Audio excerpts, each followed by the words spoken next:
Hey guys, welcome back to the channel. Today we're talking about some of your favorite celebrities that have been to the pawn shop. To many of our surprise, a handful of celebrities have actually came to the Gold and Silver Pawn Shop located in Las Vegas, Nevada, in hopes of selling or buying some items. The Pawn Star cast have met many A-list celebrities and interacted with them like best friends. Now, before we get into the video, make sure you subscribe to the channel.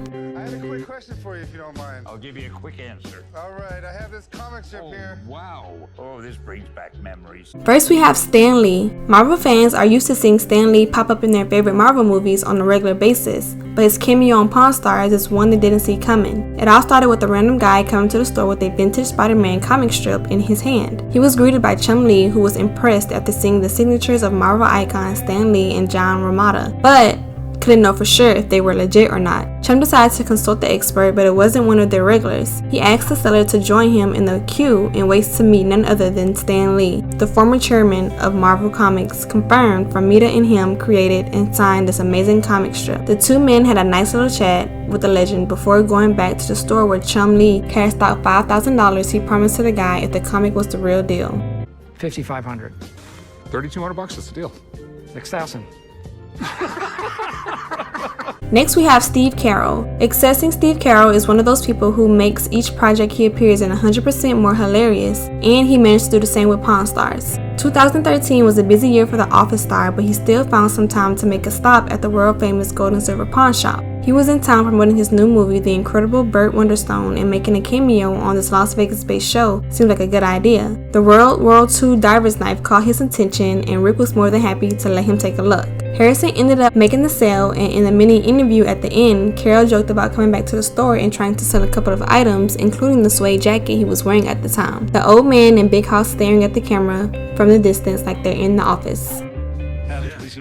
Right as I'm getting the hang of becoming a rock star, Roger Daltrey walks in the room, and I forget everything. Next we have Roger Daltrey. It's no secret Rick Harrison is a big fan of rock and roll, and he had a chance to meet a bunch of music legends in his day. After the success of Pawn Stars put him on the map, some of the most popular bands out there started inviting him to their concerts, and he was more than happy to accept the invitation. Hanging out with him didn't prepare him for meeting the legend Roger Daltrey. Rick completely lost it when they came face to face with the Who frontman. Their encounter took place at the Rock and Roll Fantasy Camp with the musical director Kemp Winger, tried to help Rick find his inner rock and roll. The pawn shop owner felt super weird as Kip tried to teach him a couple of breathing techniques to get his voice and singing shape. The duo practicing the song My Generation by The Who, but they weren't alone for too long. The lead singer of the legendary band joined them after a while, and Rick was so nervous that he forgot every word of every song he's ever memorized. Everything worked out in the end, and he had a blast with Roger Daltrey.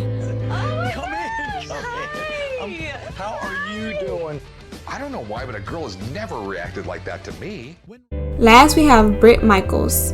When Rachel showed up at the world famous Gold and Silver Pawn Shop with Poison Platinum album signed by Bret Michaels, Rick could tell it was worth a lot of money, but he wasn't sure just how much. The seller explains the album was a gift from her husband, who knew she's a huge Poison fan. She wanted to sell it so they could do something special for their 20th wedding anniversary, but Rick wanted to get an expert opinion before cashing out thousands of dollars she asked for.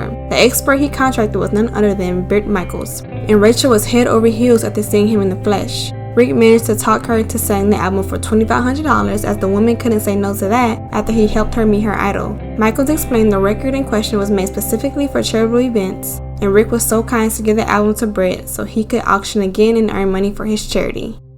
Now that's all we have for today's video, guys. Thank you for watching, and we'll see y'all next time.